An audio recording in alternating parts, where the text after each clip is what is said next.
Bonjour, quelle semaine! Aux États-Unis, les élections demi-mandat sont enfin passées et il y a une leçon à en tirer. Si Trump n'a pas gagné, il n'a pas vraiment perdu non plus.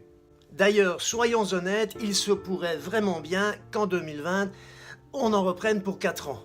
Alors, mesdames et messieurs les démocrates, il est vraiment grand temps de vous bouger le cul parce que l'administration Trump ne recule devant rien et a même cette fois fait très fort.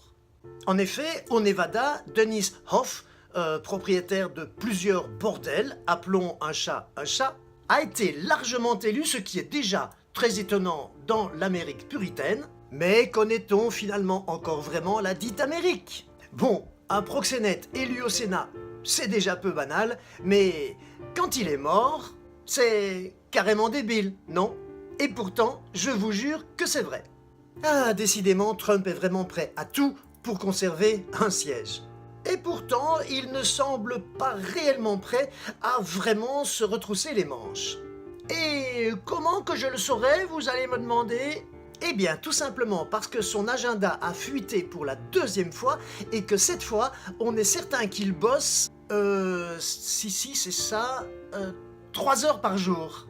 7 à 8 autres heures sont consacrées à regarder Fox News, dont on connaît la légendaire objectivité, et à tweeter bien évidemment à chacun ses petites obsessions.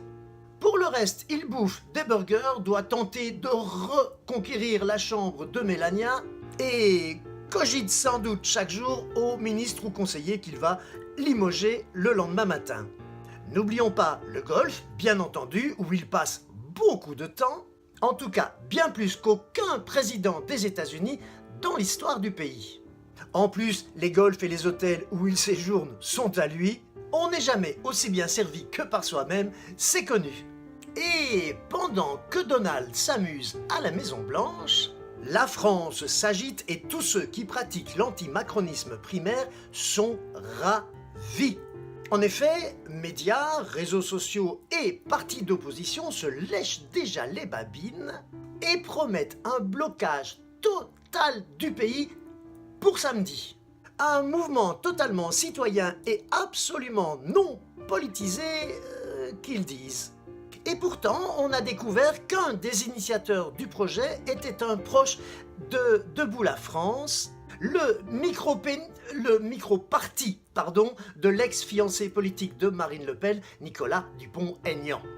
De toute façon, on ne connaît absolument pas l'ampleur que prendront les manifestations et actions de samedi, et les manifestants eux-mêmes ne savent finalement plus très bien pourquoi ils vont aller foutre le bordel. À l'origine, il s'agissait de gueuler contre l'augmentation des prix du carburant, de l'essence, du diesel à la pompe, qui, nous le savons tous, dure depuis 30 ans et n'a pas attendu Macron pour nous emmerder. Mais pas de bol, le brut vient de baisser aujourd'hui et donc on en verra les conséquences déjà à la pompe avant samedi. Le président Macron devrait annoncer ce soir des décisions concrètes, des mesures, assurément destinées à couper l'herbe sous le pied des manifestants. Et enfin, 1000 sujets pique-assiette se sont greffés sur cette fameuse opération Gilets jaunes. Le pouvoir d'achat, les soins médicaux, les impôts, la taxe d'habitation, la CSG, la PMA, les EHPAD. Bref, plus personne n'est audible et de toute manière, on n'entend plus rien à rien. J'avoue que j'ai assez hâte de voir si une vraie vague va déferler samedi sur la France ou si on va juste assister à une petite averse qui rendrait bien compte tous les politiciens qui ont voulu récupérer le mouvement et ferait surtout bien rigoler le locataire de l'Élysée. Une fois de plus, la France s'apprête donc à montrer au monde qu'elle est totalement ingérable et les protestataires ne semblent pas avoir compris que l'anti-macronisme d'office ne sert à rien et qu'accuser le président d'être le seul responsable de l'augmentation des prix à la pompe ou des impôts est non seulement injuste mais profondément ridicule. Comme l'Hexagone a plongé dans la démagogie tant des réseaux sociaux que des partis d'opposition qui tentent de se reconstruire, voire même de survivre, eh ben plus rien ne semble logique et plus personne ne semble avoir la tête sur les épaules. Heureusement, on n'est plus au bon vieux temps de la guillotine. Mais bon, avant de conclure, je voudrais souligner un dernier paradoxe.